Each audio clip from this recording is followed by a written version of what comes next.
안녕하세요. 김밥집을 운영하고 있는 40대 여성입니다. 해가 뜨기도 전 일어나 가게의 문을 여는 건 매우 고되고 피곤한 일인데요. 그럼에도 무능한 상사 밑에서 스트레스를 받으며 일하는 것에 비하면 아무것도 아닌 것 같아요. 어찌되었던 자영업은 저만 잘하면 되는 거지만 무능한 상사는 저 혼자 잘한다고 해결되는 문제가 아니잖아요. 한 차례 힘겨운 사회생활을 겪고 나니 김밥집을 운영할 수 있는 현재가 얼마나 감사한 일인지 느껴지게 되네요. 기억이 나지 않을 만큼 어릴 적부터 어머니는 꼭 두새벽부터 일어나 김밥을 마셨어요. 그래서 몸에서는 항상 김밥 냄새가 묻어 있었고요. 저에게는 밥을 먹는 것만큼 어머니가 김밥을 마는 것이 당연했는데요. 어머니가 말씀하시길 처음부터 김밥을 마셨던 것은 아니라고 해요. 아버지와 결혼할 때만 하더라도 돈 잘 버는 아버지와 결혼한 어머니께서는 사모님 소리를 들으셨거든요. 하지만 아버지가 아프기 시작한 후 어머니의 인생은 곤두박질치기 시작했습니다.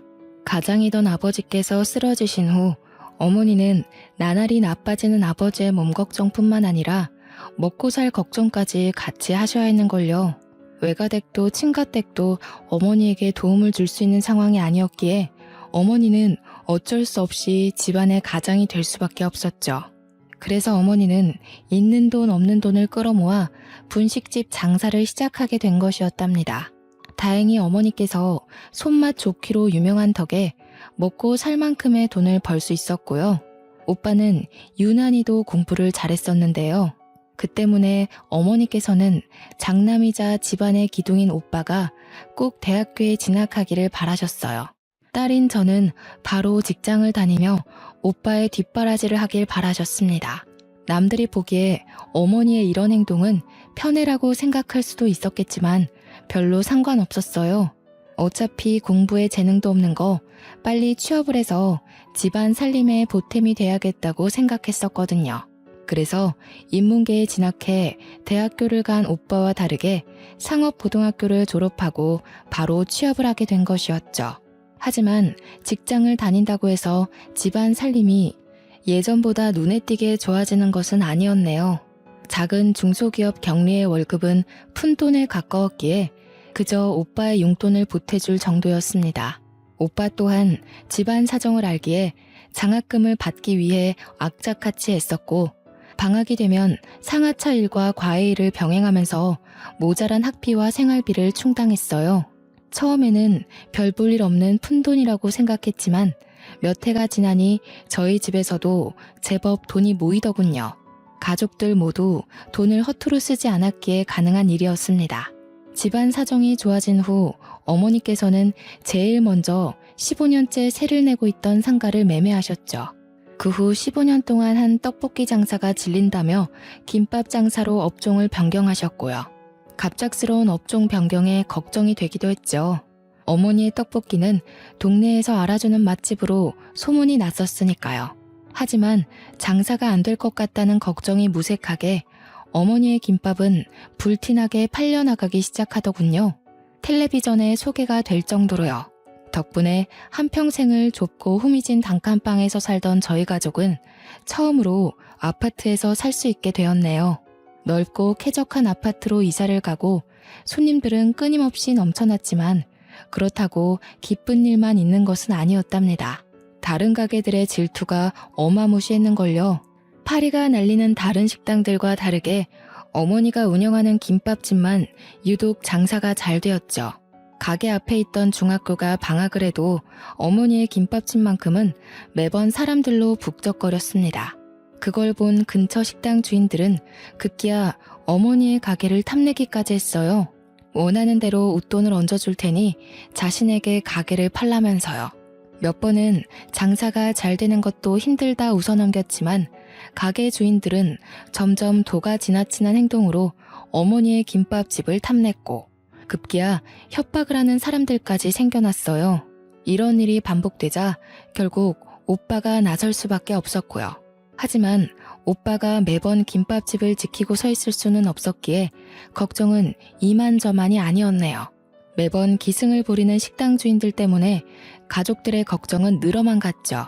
그러던 중 한 부동산 중개인이 나타나 어머니에게 상가를 넘기라 말을 하더군요. 어머니가 정중하게 거절했지만 중개인은 오히려 더 무대뽀식으로 나오며 가게를 매매하지 않으면 절대로 안 나가겠다는 고집까지 부렸어요.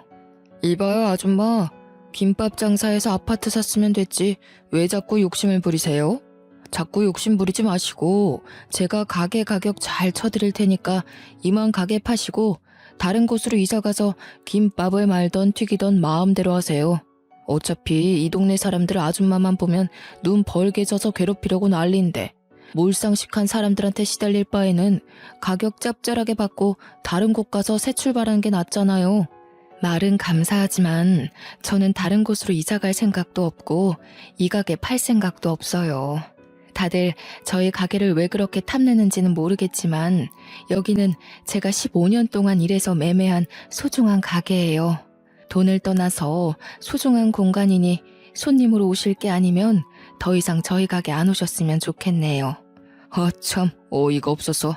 이봐요 아줌마, 지금까지 그런 식으로 감정팔이 하면서 장사했어요? 가게 산 금액에 웃돈까지 두둑하게 얹혀서 준다잖아. 그럼 군말 없이 팔면 될 것이지 추억이니 소중하니 하면서 사람 기분 잡치게 만들어요? 팔던 안 팔던 그건 주인 마음이죠. 아줌마가 뭔데 팔라 말라 훈수를 두세요? 가게를 팔지 않는다는 소리에 부동산 중개인은 본색을 드러내며 어머니에게 따지기 시작했어요. 보다 못해 나서자 부동산 중개인은 헛웃음까지 뱉으며 오히려 저희 모녀를 돈에 미친 사람으로 몰고 갔고요. 정작 몰상식한 사람은 남의 가게에 함부로 들어온 자신인데 말이에요. 좀만 있으면 돈이라도 더 받을 수 있을 것 같아서 계속 버티고 서 있나 본데 아줌마 정신 차려요.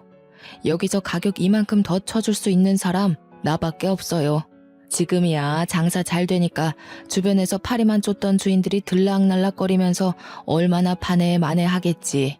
근데 그거 얼마나 깔 것 같은데요?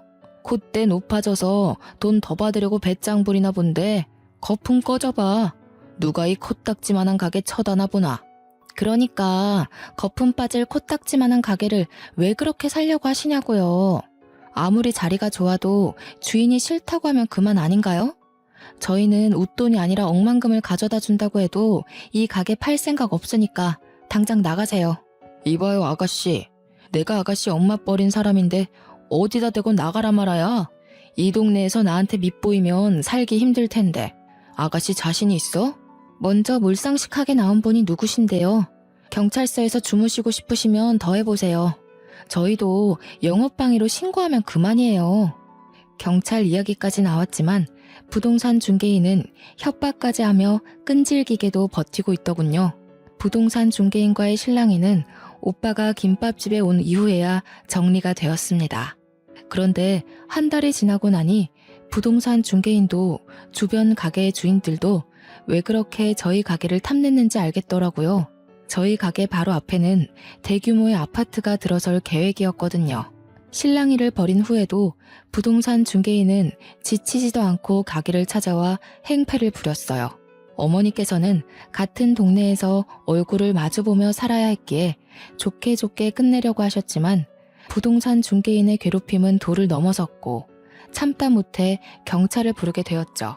아무리 저희 가게에 탐나도 경찰서에 잡혀가는 것은 무서웠는지 가게 안으로 들어오기만 하면 경찰을 부르니 더 이상 저희 가게로 발걸음을 안 하더군요.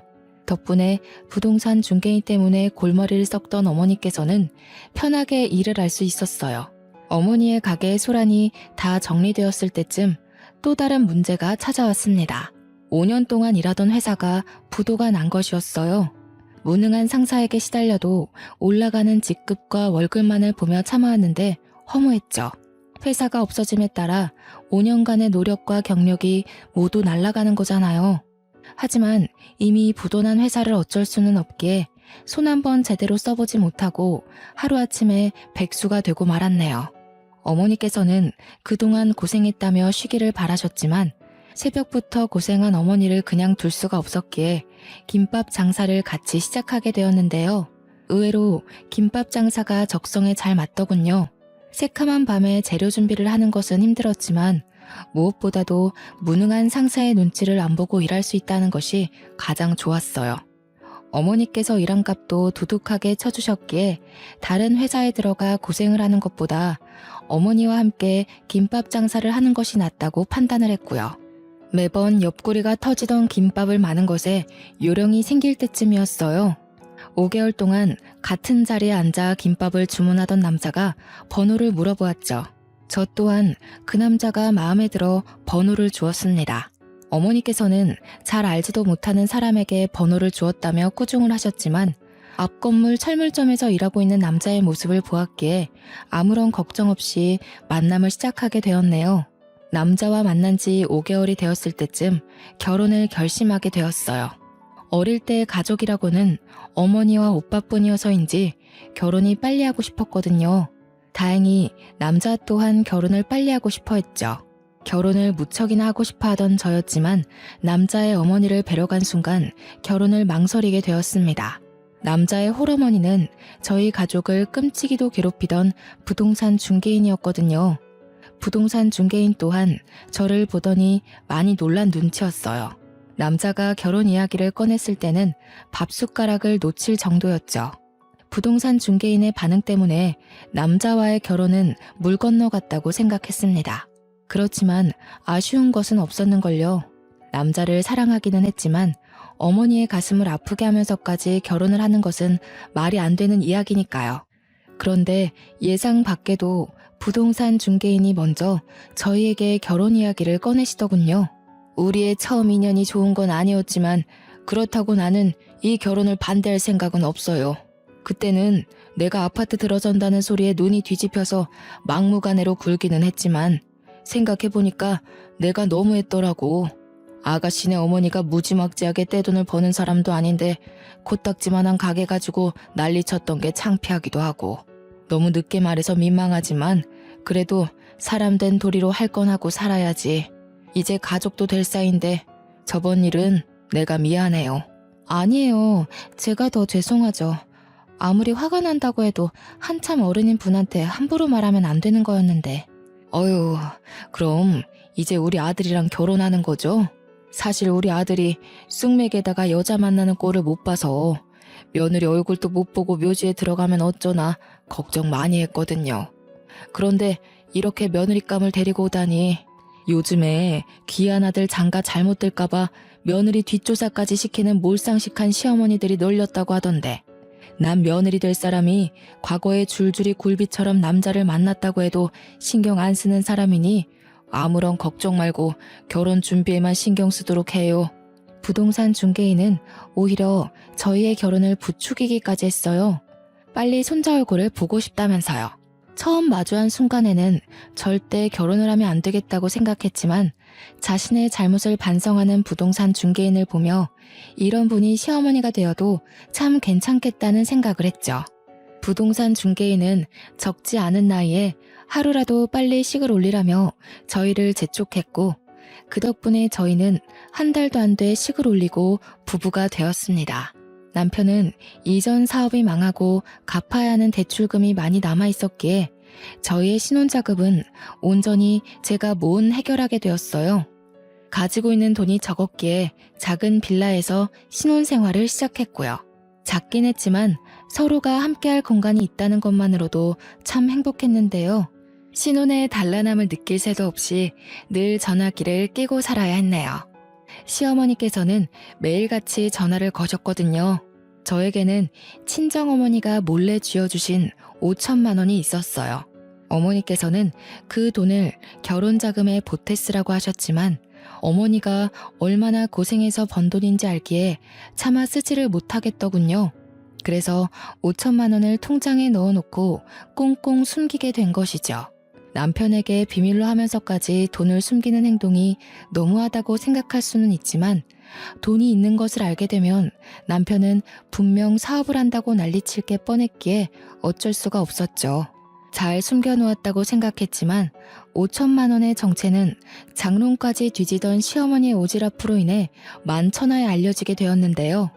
통장에 5천만 원이 있다는 걸 확인한 후 시어머니께서는 화부터 내시더군요. 정작 남의 살림을 만진 건 시어머니인데 말이에요.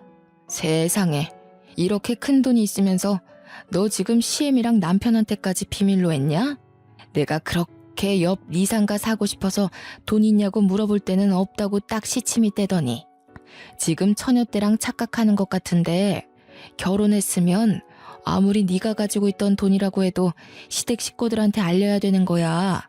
한 푼이 시급한 상황에 더 혼자 살겠다고 5천만 원을 가지고 있다는 게 말이나 되는 소리냐? 말씀드리면 어머니랑 그이 둘 다 이 돈 쓸 생각만 하셨을 거잖아요. 그냥 5천만 원 아니고 저희 어머니가 고생해서 버신 귀한 돈이에요. 5천만 원 보시고 기분 상했다면 죄송하지만 그래도 이 돈 쓸 생각은 없으니 어머니도 이해해 주세요. 시어머니는 기가 차다는 듯 들고 있던 통장을 흔들며 얼굴을 붉히셨습니다. 그렇게 너네 친정엄마 안타까우면 보내준 김치도 아까우니 먹지 말고 썩을 때까지 그냥 두지 그러냐? 자고로 돈이라는 건 써야지 그 값어치를 하는 거야. 뼈 빠지게 번 돈이라고 이름 붙여놓으면 어디 5천만 원이 1억 값어치라도 한다던?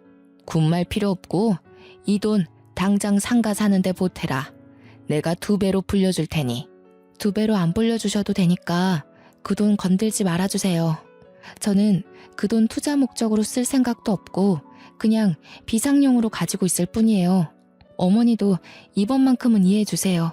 안 그래도 그 일하던 거 그만두고 사업을 한 해 만에 하면서 헛바람 들어있는데 비상금이라도 없으면 저희 허리띠 졸라매야 한다고요. 살만 뒤룩뒤룩 붙어있는 허리 좀 졸라매면 어떠냐? 남도 아니고 시애미가 돈 좀 쓴다는데. 그리고 어디 내가 네 돈 허투루 쓴다던? 다 너랑 아범 잘 되라고 쓰는 돈 아니냐. 내가 없는 돈 대출 받아서 빌려달라고 한 것도 아니고 너는 어떻게 돼 내가 시애미한테 이렇게 매정하게 굴 수가 있어? 자기 돈도 아니면서 욕심낸 사람이 누군데 말도 안 되는 일로 억지를 부리는 시어머니를 보자 뒷골이 당겨왔어요. 당장 한 달 생활비 벌기도 빠듯한 와중에 부동산 투자까지 하라뇨. 시어머니는 제가 5천만 원을 가지고 있다는 이유로 어머니에게 많은 돈을 받고 있다 생각하는 듯 싶었습니다. 그래서 다시 한번 제대로 말씀을 드렸죠. 어머니한테 잘해드리려 티를 안 냈지만 저희 지금 생활비 나가는 것도 벅차요. 넉넉한 상황도 아니고요. 가뜩이나 그이가 산차 할부값만 해도 생활비 반절이 날아가는데 이러지 마세요. 자, 이깟 돈 더러워서 안 갖는다. 아주 시애미를 돈 훔쳐가려는 좀도둑 취급을 하는데 내가 집안에 사람을 잘못 들여도 단단히 잘못 들였구나. 5천만 원 때문에 시어머니와의 사이가 이렇게 틀어질 거라고는 생각지도 못했네요. 사정을 말하면 이해해 주실 거라고 믿었거든요. 그리고 애시당초 주인도 없는 집을 들어와 함부로 살림을 건드리는 것도 예상하지 못했고요. 시어머니에게 무슨 이야기를 들었는지 퇴근을 한 남편 또한 길길이 날뛰며 성을 냈습니다. 당신, 그 큰 돈이 있었으면서 내가 사업한다고 했을 때 시치미를 떼고 있었단 말이야? 내가 사장놈 때문에 위장병을 달고 산다고 그렇게 말을 했었는데 서방 건강보다 장모님이 준 5천만 원이 더 귀하다 이거야? 돈이 그렇게 귀했으면 나랑 결혼은 왜 한 건데? 입이 있으면 말을 해보라고. 그만 좀 해. 당신이나 어머니나 도대체 왜 그래? 그래, 나 당신 몰래 엄마가 준 돈 꽁쳐놨다. 근데 그게 뭐? 결혼했으면 내 돈 가지고 있지도 못한다 이거야? 그리고 내가 왜 당신 사업한다고 했을 때 돈을 안 꺼냈겠어? 다 이유가 있으니까 그런 거 아니야. 당신 나 만나기 전에 사업을 몇 번을 말아먹었는지 잊었어? 사업운도 없는 사람이 자꾸 왜 이렇게 욕심을 부려. 그 정도 말아먹었으면 정신 차리고 돈 벌 때도 됐잖아. 아, 우리 엄마 무시한 이유가 여기 있었네. 당신 지금 내가 빚만 잔뜩 쌓이고 돈도 못 벌어오는 건달이라고 우리 엄마도 무시하는 거 아니야? 시어머니나 남편이나 어쩜 이렇게 남의 돈을 탐내는지 보고 있자니 기가 차서 아무 말도 나오지 않았어요. 정작 당사자는 줄 생각도 안 하는데 말이에요. 5천만 원을 두고 길길이 날뛰는 남편과 시어머니를 보니 더더욱 이 돈을 쥐어주면 안 되겠구나 생각했죠. 그래서 통장을 집이 아닌 김밥집으로 가지고 갔습니다. 아무리 남편과 시어머니라 해도 가게까지 와서 어쩌지는 못할 테니까요. 그런데 시어머니와 남편의 뻔뻔함은 정도가 없더군요. 한참 영업을 하고 있는 가게까지 찾아와 당당하게 5천만 원을 달라고 했거든요. 안 된다고 딱 잘라 말하려 했지만 어머니께서는 돈이야 나중이라도 벌면 되니 급한 사람에게 빌려주라고 하셨어요. 어머니의 말에 두 모자는 뛸 듯이 기뻐했죠. 어머니는 대신 시어머니에게 5천만 원을 넘겨주며 꼭 2배로 만들어서 가져와 달라고 부탁을 하셨습니다. 시어머니는 응당 그러겠다고 대답을 했고요. 그런데 5천만 원을 빌려간 지 1달이 지나고 2달이 지나도 시어머니께서는 2배는커녕 원금조차 주지 않는 상황이었어요. 시어머니에게 전화를 했지만 찔리는 게 있어서인지 시어머니는 전화 자체를 안 받으시더군요. 남편 또한 모르쇠로 일관했고요. 돈 받을 때만 해도 간이고 쓸개고 다 내어줄 것처럼 굴더니 두 모자는 돈을 받고 난 후에는 입을 싹 닦으며 연락을 피하게 바빴죠. 꼭 돌려줘야 한다고 당부를 했지만 욕심 많고 양심 없는 두 모자는 그 당부를 새까맣게 잊어버린 듯 했습니다. 그래서 친정 오빠에게 도움을 청했네요. 이대로 가다가는 5천만 원이 공중에 날아가 버릴 것 같았거든요. 사정을 말하자 오빠는 불같이 화를 내며 당장 시어머니가 운영하는 부동산으로 찾아갔어요. 시어머니께서는 현재의 개인적인 사정 때문에 5천만 원을 못 돌려준다고 하면서 가족 이야기를 들먹거리더군요. 고작 돈 때문에 가족끼리 사이가 틀어지면 되겠냐고요. 그러면서 그냥 좋게 좋게 넘어가자는 말까지 했습니다. 가족 간의 정이 중요했으면 애초에 능력밖에 돈을 빌리면 안 되는 거잖아요. 오빠가 부동산에 있던 물건이라도 부술 것처럼 나오니 시어머니는 그제서야 돈의 출처를 밝혔네요. 얘기를 들어보니 부동산에 투자를 했다는 말은 다 거짓말이었습니다. 5천만 원 중 2천만 원은 호주로 유학 중인 시누이에게 남은 돈은 자신의 차를 바꾸는 데 쓴 것이었죠. 남의 돈으로 자신의 사리사욕을 채울 생각을 하는 시어머니를 도통 이해할 수 없었어요. 시치미를 뚝 떼고 있다가 풍채 좋고 험상궂게 생긴 오빠가 나서서야 사과를 하는 시어머니를 보니 더 이상 결혼 생활을 이어갈 수 없다는 생각까지 들었고요. 그래서 남편에게 이혼 이야기를 꺼내게 되었는데요. 정작 이혼을 결심했을 때 남편은 쓰러져 계시던 어머니를 업고 병원까지 갔더군요. 이혼을 막아달라 찾아간 가게에서 쓰러진 어머니를 발견한 것이었죠. 이유가 어찌되었건 어머니는 남편 덕분에 위험한 고비를 넘겼기고 이번만큼은 넘어가기로 마음을 먹었습니다. 5천만 원에 대한 양심의 가책 때문인지 결혼 후 가게 근처에도 얼씬거리지 않던 남편은 짬이 나는 대로 가게를 찾아와 일손을 덜어주었어요.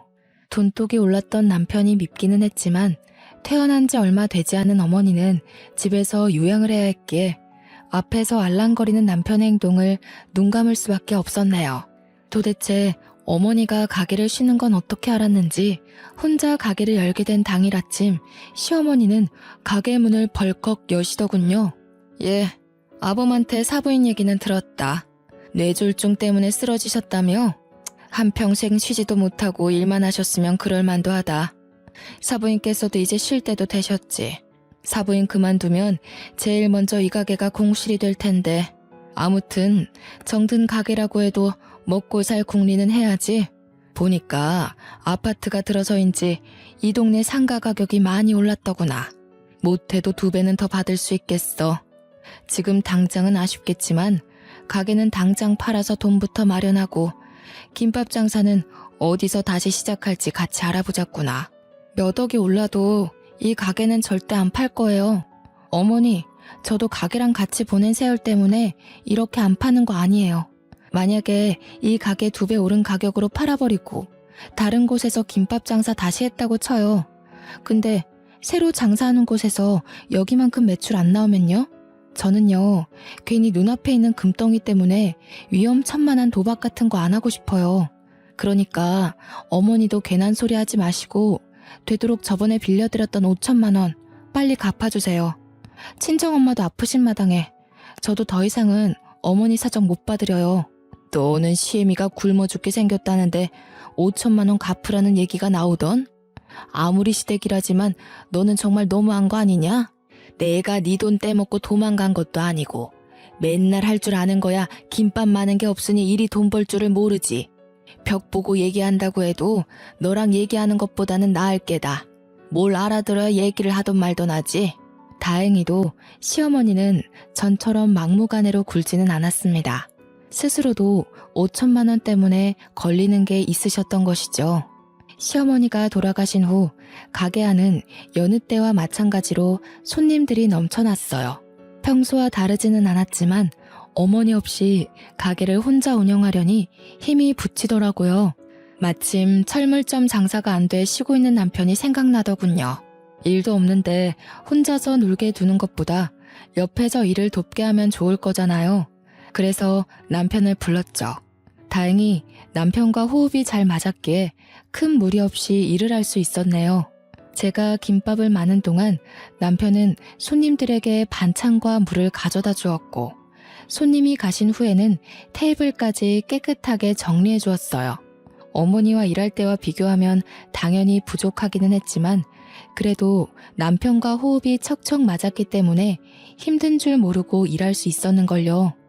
남편 또한 철물점에서 일할 때보다 돈이 더 잘 벌린다며 기뻐했고요.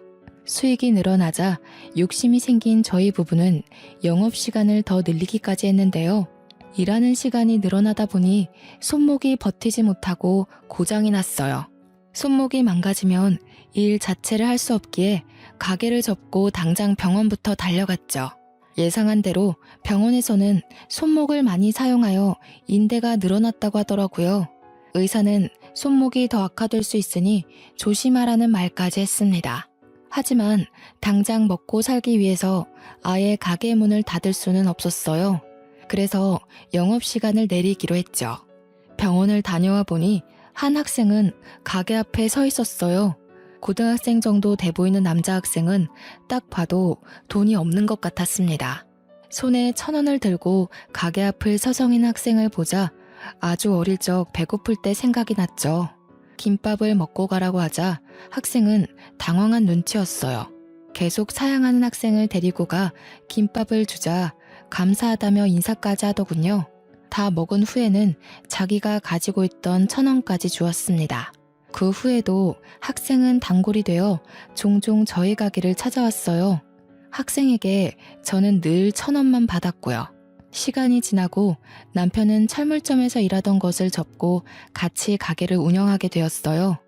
괜히 철물점에 가서 시간만 때우고 돈을 벌지 못할 바에는 같이 일하는 것이 100번이고 1000번이고 나았기 때문에 동업을 시작했는데요.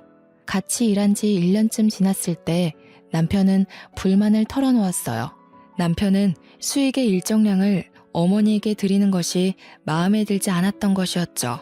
돈도 적당히 받아가셔야지. 장모님은 눈치도 없으시대? 나이도 많이 드셨으면서 돈을 쓰면 얼마나 쓴다고. 계속해서 가게에서 나오는 돈을 가져가시냐고. 형님도 그래. 대기업에 취업도 한 마당에 사람이 왜 그렇게 야박해? 뻔히 우리 먹고 사는 거 빠듯한 거 알면서 우리 대신 어머니한테 생활비라도 드려야 되는 거 아니야? 남편이 억울할 수 있다는 건 충분히 이해를 했지만 그래도 좀 너무하다는 생각이 들긴 했네요. 지금까지 저희 어머니가 운영하는 가게에서 월세도 내지 않고 한 달에 몇백만 원에서 많게는 수천만 원씩 가져가는데 그중에 100만 원을 못 드리다뇨. 그래서 남편에게 다시 이야기를 했죠. 당신이 가게 일 잘 도와주고 일도 열심히 하는 건 알지만 우리가 한 달에 가져가는 돈이 얼마인데 못해도 400씩은 가져가는데 엄마한테 생활비도 못 줘? 게다가 여기 엄마 가게라 우리 월세도 안 내고 위치 좋은 곳에서 장사하잖아. 내가 엄마한테 있는 돈을 다 갖다 바치는 것도 아닌데 이 정도는 이해해줘. 이해 좋아하네. 장사 안 하면 끝난 거지 뭘 이해를 해. 그리고 막말로 우리가 가게 영업 안 했으면 어디 이 가게 손님이라도 왔겠어? 바로 팔이 꼬이고 말지. 우리가 장모님한테 돈을 드리는 게 아니라 장모님이 우리한테 돈을 줘야 하는 거라고.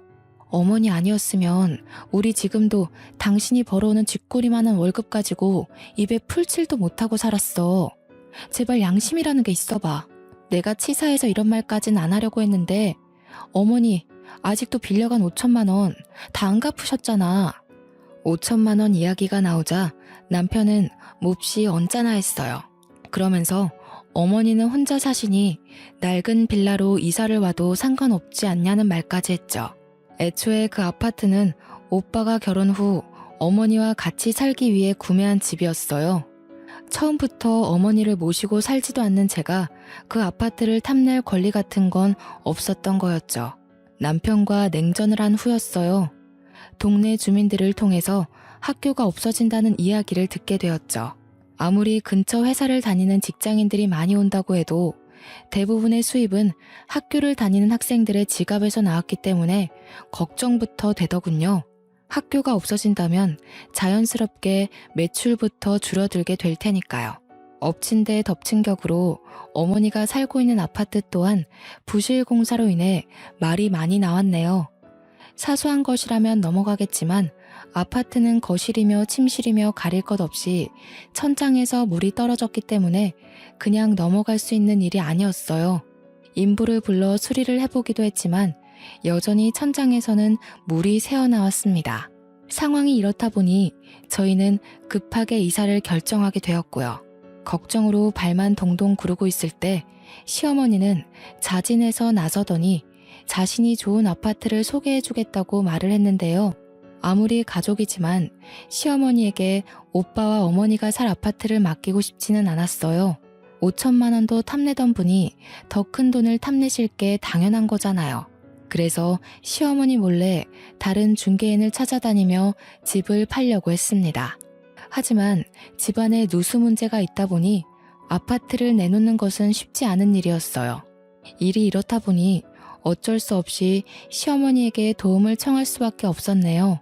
시어머니는 자신이 비싼 값에 아파트를 팔아 좋은 아파트로 이사를 갈 수 있게 도와준다며 호언장담을 하셨어요.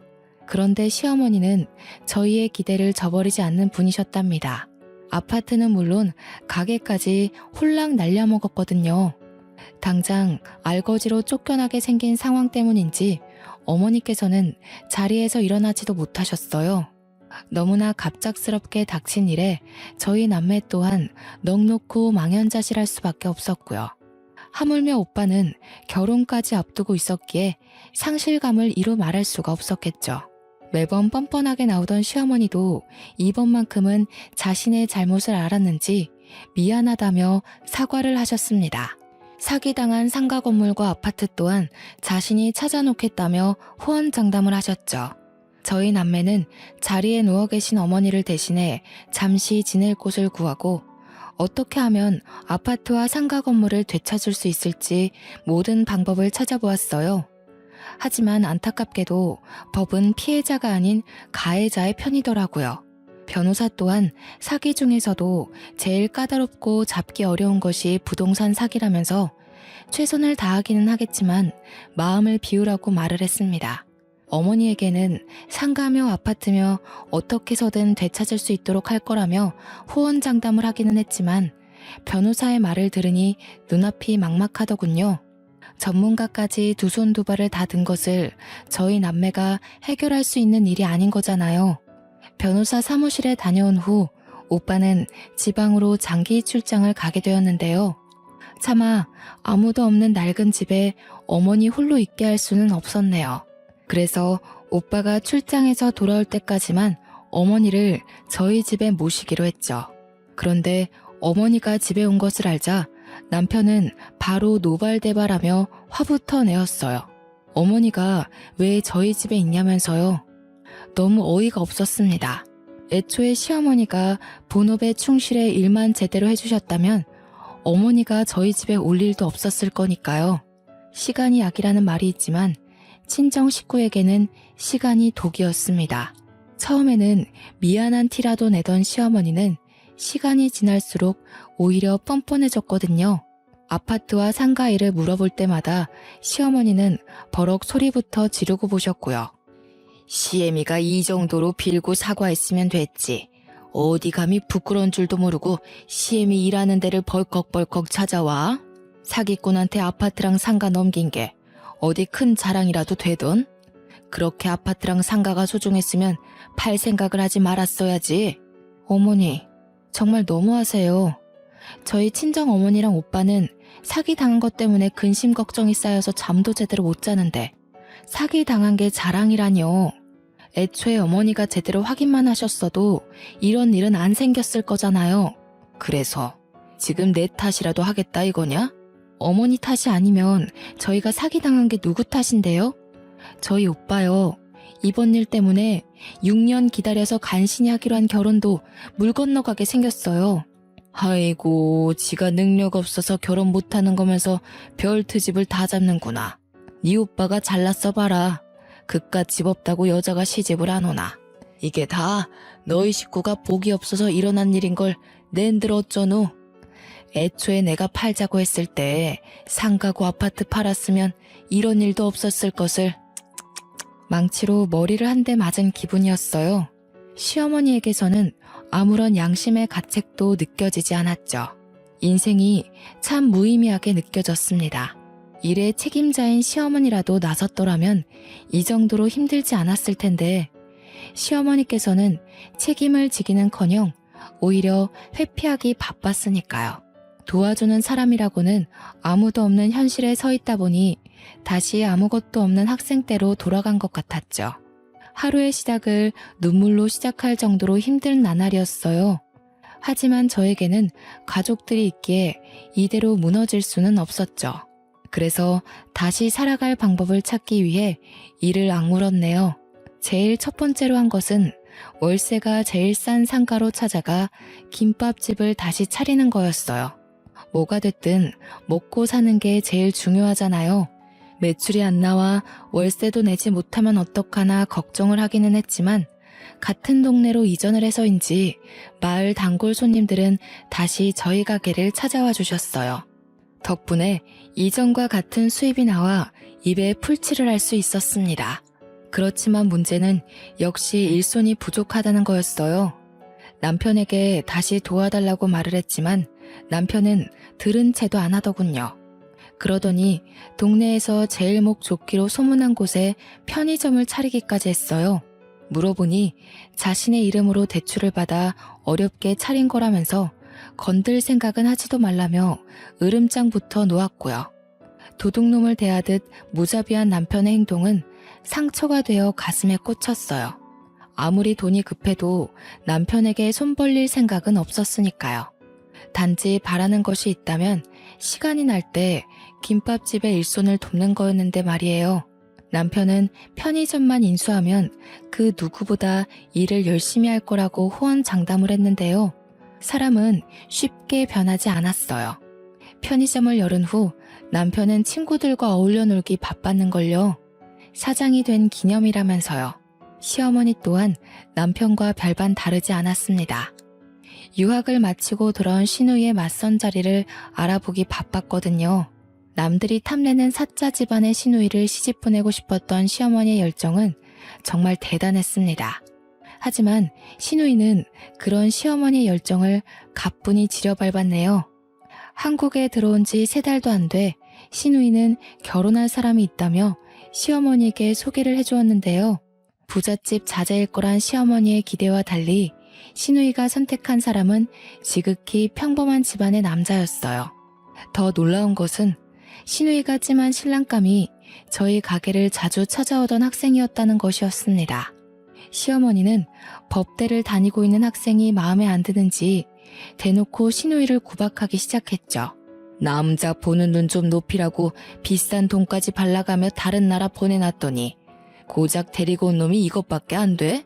너 이렇게 별 볼 일 없는 놈 만날 거면 그동안 내가 너한테 쏟은 돈 다 토해내고 아예 애미 없는 셈 치고 살아. 집안이 무슨 상관이야? 서로 사랑하고 사람 건실하면 결혼해도 되는 거 아니야? 엄마가 뭘 잘 몰라서 그러는데 이 사람 법대생이야. 졸업하면 변호사도 될 수 있다고. 이 정도면 신랑감으로 괜찮은 거잖아. 시누이의 반항에 시어머니는 시뻘개진 얼굴로 단골 손님에게 삿대질을 했어요.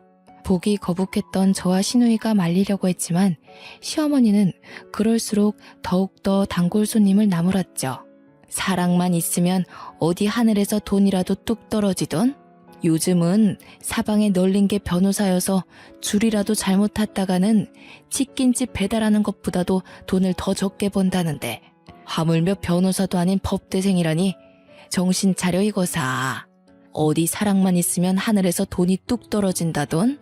성소부 일하는 홀어머니에 나이 30 먹도록 모아놓은 돈이라고는 꼴랑 2천만 원 있는 게 다인데 도대체 무슨 결혼을 하겠다는 거야?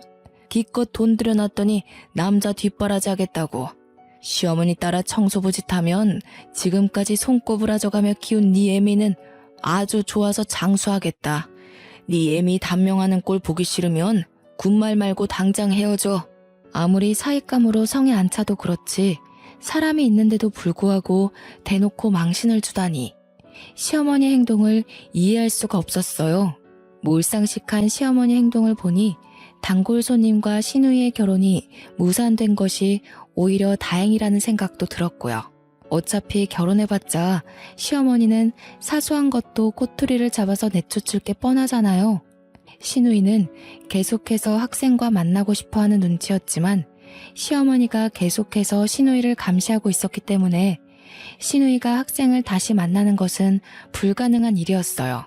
시누이와 시어머니는 한동안 학생으로 인해 사이가 틀어져 있었는데요.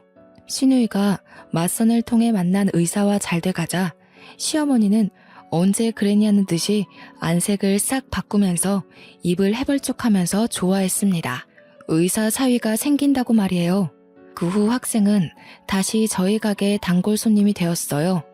학생은 자신이 개인적인 일 때문에 동네를 떠난 사이에 가게가 사라져 당황했었는데 이렇게 다시 보니 너무 반갑다고 했고요. 학생은 오래 알고 지내던 사이같이 편안했죠. 나이에 상관없이 친구처럼 친근하게 느껴졌고요. 그래서 학생에게는 가족들에게도 털어놓지 못한 고민과 걱정 같은 것도 털어놓게 되었어요. 학생은 부족한 일손을 도와주기도 하면서 항상 저의 이야기를 경청해 주었습니다. 그러면서 조언 또한 아끼지 않았죠. 시어머니 때문에 가지고 있던 아파트와 상가를 날려 그냥저냥 참고 결혼 생활을 지속 중이라고 말하자 학생은 이혼을 하든 안 하든 시어머니와 남편이 폭언을 할 때면 꼭 녹음을 해놓으라고 하더군요. 이혼할 때 꼭 도움이 될 거라면서 말이에요. 생각해보니 맞는 말이었어요. 이혼을 할지 안 할지 모르지만 그래도 증거를 가지고 있는 것이 유리한 거니까요. 그래서 남편이 폭언을 하는 것도 시어머니가 저희 가족들을 헐뜯는 것도 남김없이 다 녹음을 했죠. 쏟아지는 시어머니와 남편의 폭언을 듣자 하니 이럴 거면 왜 결혼을 했을까 하는 회의감이 들더군요. 더군다나 마지막 희망 같았던 아파트와 상가까지 사기로 날아간 탓에 한숨은 나날이 깊어만 갔고요. 얼굴에 얼마나 근심한 티가 났는지 오랜만에 가게를 온 옆집 아줌마가 걱정을 한 정도였죠. 걱정을 하는 옆집 아줌마에게 그동안 있었던 일을 털어놓았는데요.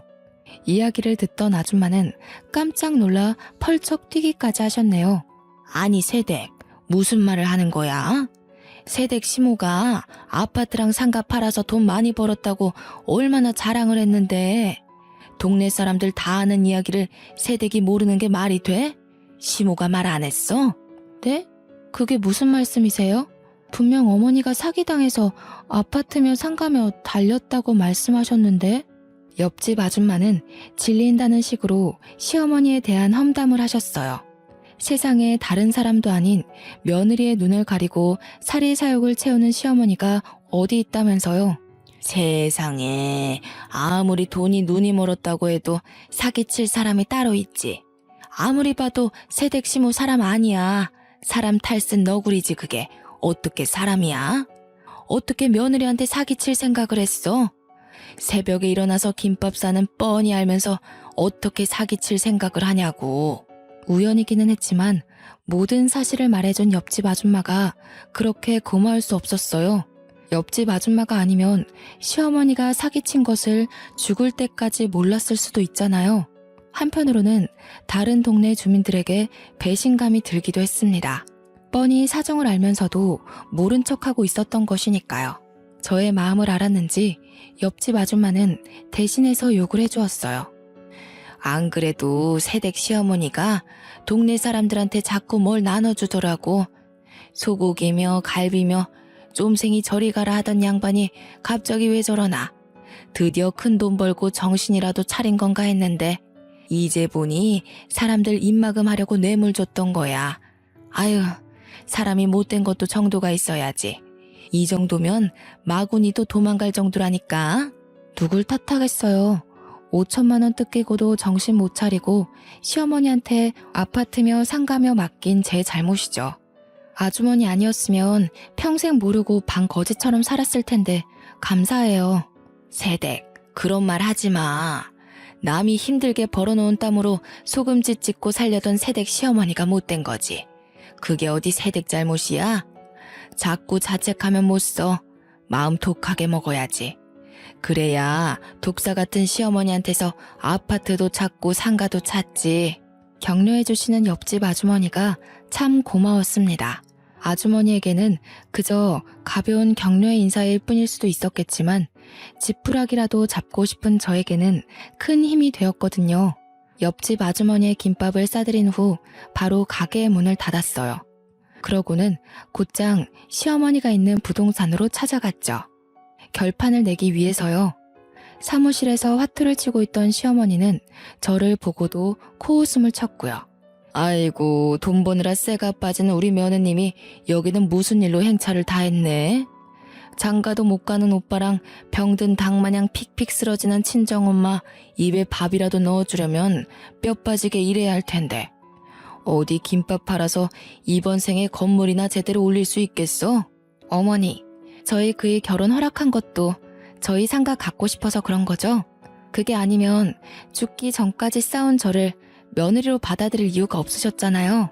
어머니 말씀대로 변호사도 배굶고 사는 세상에 김밥 말아서 밥 벌어먹고 사는 며느리 뭐가 그렇게 마음에 들어서 결혼을 허락했겠어요? 그래, 너희 상가가 하도 탐이 나서 아들 팔아서 결혼시켰다. 근데 그럼 뭐하냐? 한번 먹어보지도 못하고 남의 손에 홀랑 넘어가 버렸는데. 쓸데없는 소리 하지 말고 우리 아들이랑 계속 같이 살고 싶으면 가서 김밥이나 말아라. 아무리 남의 떡이 탐난다 해도 그렇지 어떻게 다른 사람도 아니고 며느리 등쳐먹을 생각을 하셨어요? 남의 집 떡으로 잔치 벌일 생각도 하시고 어머니 참 대단하세요. 더 길게 말해봤자 제 입만 아플 테니까 지금 말할게요. 어머니가 가져가신 아파트랑 상가 당장 내놓으세요. 아무리 어머니가 밉다고 해도 제 손으로 시어머니 콩밥 먹이고 싶지는 않아요. 그러니까 더 감정 상하기 전에 어머니가 팔아넘긴 아파트랑 상가 다시 돌려주세요. 아파트와 상가 이야기가 나오자 시어머니는 들고 있던 화투패를 떨어뜨리시더군요. 제가 알 줄은 몰랐던 모양이었어요. 그렇게 동네방네 소문을 내고도 제 귀에 안 들어올 거라고 생각하다니 정말 기가 찼어요. 옆에서 눈치를 보던 동네 아줌마들은 하나둘 사무실을 빠져나가기 시작했죠. 아주머니들이 우르르 빠져나가고 시어머니만 화투를 치던 그 자리에 그대로 얼어붙어 있었고요. 한동안 가만히 있던 시어머니는 갑자기 연성을 높이면서 당당하게 나오더군요. 기가 찬다, 기가 차. 세상이 어떻게 돌아가는지, 어떻게 며느리 따위가 시애미한테 콩밥 먹인다는 말이 나와? 그러게, 아파트랑 상가가 중요했다면 남한테 맡길 게 아니라 니들이 잘 관리했어야지. 지들이 얼빵해서 다 뺏긴 걸 가지고 왜 나한테 난리야? 간수를 잘하고 싶었으면 남의 손에 외양간 맡기기 전에 옆에 있던 소부터 신경 썼어야지. 시어머니는 저희 가족이 멍청해서 뺏긴 거라며 자신에게는 책임이 없다고 말을 했습니다.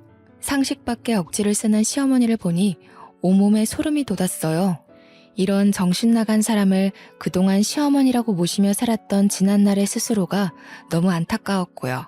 시어머니를 보니 남편이 왜 그렇게 자기 좋을 대로 막무가내식으로 나왔는지 너무 잘 알게 되었네요. 어머니, 참 뻔뻔하시네요. 지금 어머니가 한 행동이 사기인 건 알고 계세요? 부동산 한다는 시어머니가 일처리 대충 해서 아파트며 상가며 꿀꺽할 줄 알았으면 애초에 어머니가 아니라 두 손 달린 아무한테 맡기고 말았죠. 자신의 치부를 들추는 게 수치스러웠는지 시어머니는 벌떡 일어나 손찌검을 하려고까지 하시더라고요. 당하고만 있을 수 없어 손을 붙잡자 시어머니는 완전 이성을 잃은 것처럼 입에 담기고 힘들 욕설로 사무실이 떠내려가라 소리를 지르셨어요. 시어머니는 팔뚝이며 손등이며 가리지 않고 손톱으로 긁으셨는데요. 힘이 빠져갈 때쯤 사무실 문이 열리며 경찰들이 들이닥치더군요.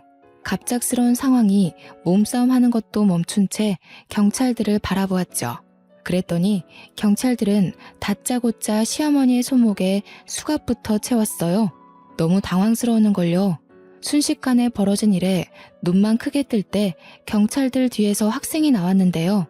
학생은 시어머니를 가리키며 당장 저 사기꾼을 잡아가달라고 하더군요. 자네 지금 우리 딸이랑 결혼 안 시켜줬다고 이런 식으로 복수를 하나? 법대식이나 다니면서 선량하게 잘 사는 사람 다짜고짜 수갑이나 채우고 자네 그렇게 할 짓이 없나? 당장 이거 놔. 아줌마 지은 죄로 따지면 2박 3일 꼬박 새서 말해도 안 끝나요. 그리고 어이가 없네요. 그동안 사람들 피 같은 돈 뺏어서 등 따시게 딸 자식 유학도 보내고 떵떵거리게 사셨으면서 죄가 없다뇨. 그동안 사람들 등 처먹은 죄 다 모아서 갚는다고 생각으로 구치소 가서도 두 다리 뻗고 자지 마세요. 시어머니는 그대로 경찰서로 가 조사를 받았는데요. 시어머니의 사기 행각이 발각되면서 자연스럽게 학생의 정체도 알게 되었네요. 학생의 어머니 또한 시어머니에게 전세 사기를 당한 사람 중 한 명이었어요. 한평생 청소부 일을 하면서 모은 돈을 잃은 학생의 어머니는 일상적인 생활을 할 수 없을 정도로 힘들어하셨고 그 모습을 보면서 학생은 일부러 신우이에게 접근해 악착같이 증거를 모아 시어머니를 고소할 날만을 기다렸던 거죠. 너무 고맙게도 학생은 자신뿐만 아니라 전세 사기를 당한 사람 모두의 증거를 모아놓았다고 해요. 그 덕분에 저 또한 아파트와 상가를 팔아서 생긴 모든 수익을 돌려받을 수 있게 되었죠. 돈을 모두 돌려받고 나자 이루 말할 수 없을 정도의 벅참과 안도감이 한꺼번에 밀려오더군요. 간신히 낭떠러지에서 살아 돌아온 것 같았습니다. 너무 감사한 마음에 학생에게도 수익금의 일부를 나눠주려고 했지만 학생은 괜찮다며 극구 사양을 했네요. 그 후 시어머니는 사기 혐의로 구속이 되었어요. 남편은 뒤늦게 용서를 빌며 시어머니의 선처를 위해 협조해달라고 부탁을 했고요. 남편은 어떻게든 시어머니의 구속은 막고 싶어 하는 것 같았지만 저는 곧장 남편에게 이혼 신청부터 했네요. 친정 식구들을 무시하고 핍박하는 걸로도 모자라 사기까지 친 시어머니를 도와줄 이유는 없으니까요. 현재 저는 어머니와 함께 새로운 상가를 구해 다시 김밥 가게를 차리게 되었어요. 그리고 어머니는 제가 모시게 되었답니다. 오빠가 결혼을 했거든요. 오빠는 예쁘고 마음씨도 고운 새언니 덕분에 행복한 신혼생활을 보내고 있는 듯해요. 저희 모녀는 넘쳐나는 손님들로 김밥 장사를 하기도 바쁜데요. 얼마 전 옆집 아주머니에게 전해 듣기로 의사와 파혼을 한 시누이는 취업을 해 시어머니가 남겨놓은 빚들을 갚고 있는 중이라네요. 세상 물정 모르고 살던 시누이가 일을 한다는 소리에 가끔 불쌍하다 느껴지기도 하지만 그럴 때마다 시어머니를 떠올리곤 해요. 시어머니는 그 많은 사람들에게 피해를 입히고도 고작 5년의 형량을 받았거든요. 개인적인 소망이 있다면 하루라도 빨리 법이 개정되어 악독한 사람들이 설치지 못하는 세상이 왔으면 좋겠습니다. 그럼 시청자분들은 악독한 사람이 걸리지 않도록 기도하며 저의 사연을 마치도록 할게요. 지금까지 저의 이야기를 들어주셔서 감사합니다.